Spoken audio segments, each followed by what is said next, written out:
মা ছেলেকে বলল, বাবা, ডাক্তার আমায় বলেছে তেল মশলা কম খেতে।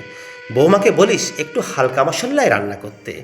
ছেলে রাগান্বিত হয়ে মাকে বলল, অনেক তো বয়স হলো, আর কত বাঁচতে চাও বলো তো? না, আমি ওসব বলতে পারবো না। আমি চাই নে তোমার জন্য আমার স্ত্রীর সাথে আমার সম্পর্ক নষ্ট হোক। ছেলের কথা শুনে মা অন্তরে খুব ব্যথা পেলেন। খাওয়ার সময় হলো, স্ত্রী খাবার নিয়ে স্বামীকে দিল। স্বামী বলল, এ কেমন রান্না করেছো? তেল মশলা কিছু দাওনি নাকি?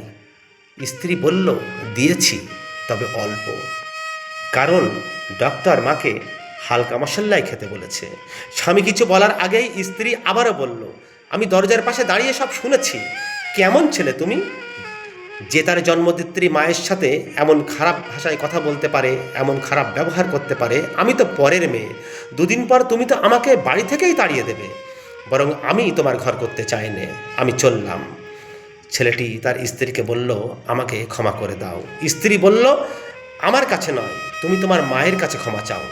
বন্ধু, প্রতিটা ঘরে যদি এমন মনের স্ত্রী থাকতো, তবে কতই না সুন্দর হয়ে উঠত আমাদের পরিবার।